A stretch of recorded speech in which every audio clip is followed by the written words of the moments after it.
Wie bent u? Wat doet u hier? En wat zien we allemaal achter u? Nou, ik ben Jan Sicon, maar mijn circus heet Jan Koekenpan. En ik geef circusworkshops en voorstellingen voor alle leeftijden. Zowel voor de allerkleinste kindertjes tot bejaarden soms. Maar meestal voor kinderen. Dus veel op scholen, op campings, op festivals zoals hier, op het Eenhoorn Festival. En zitten er ook wel eens kinderen met veel talent bij? Ja, zeker. Het is ongelooflijk om te zien hoe kinderen tot bloei kunnen komen als ze kunnen ervaren, dingen kunnen uitproberen. Dat is denk ik voor mij het allerbelangrijkste. Om te zien hoe aanstekelijk het ook werkt. We zijn nu in Oostburg. Komt u ook in andere plaatsen? Ja, ik kom echt in heel het land. Ik kan wel plaatsen noemen, maar ik kom overal. Dit jaar ga ik alle scholen van Zeeuws-Vlaanderen weer doen. Dus dan ga ik met mijn circus het circus opzetten op iedere school in Zeeuws-Vlaanderen. Oké. Wat is nou het moeilijkste en wat is het makkelijkste? Nou, zoals ik net al zei, het hangt heel erg van het kind af. Waar zijn affiniteiten naar uitgaat, waar die enthousiast van wordt. Dus het is niet echt iets. Ja, sommige dingen zijn natuurlijk iets moeilijker, zoals Diabolo. Daar moet je echt een bepaalde basis voor kunnen, voordat je daarmee aan de slag kan. Maar andere dingen, de meeste dingen kun je gewoon direct insteken en ervaren en aldoende leren.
Oké, Kelly, wat vind jij van het circus?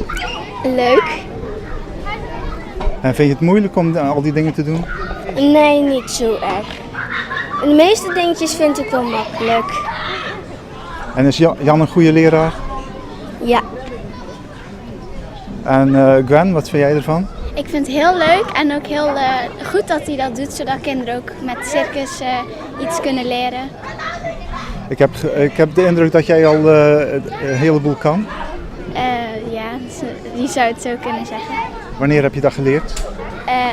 Nou, ook wel in dit circus een beetje, maar in Brugge heb je ook al zo'n circusfestival en daar heb ik ook heel veel geleerd. En kon jij al van tevoren iets met circus? Vorig jaar hadden we dat ook gedaan, ging ik het ook net zo doen. En toen kon ik het eigenlijk wel net als vandaag. Je leert best snel dus. Ja. En ben je ook goed in gymnastiek en zo? Ja, Doe je aan sport? ja. Wat voor sport? Turnen. Daar zo mag ik naar de B-selectie. Zo, oké. En doe jij aan sport? Ja, ik doe aan zwemmen en zeilen. En wat vinden jullie ervan dat er bij het Eenhoornfestival zoiets als een kindercircus georganiseerd wordt? Ik vind het heel goed, want zoals ik al zei, heel veel kinderen kunnen dan iets met circus doen en meestal doe je dat niet zo vaak.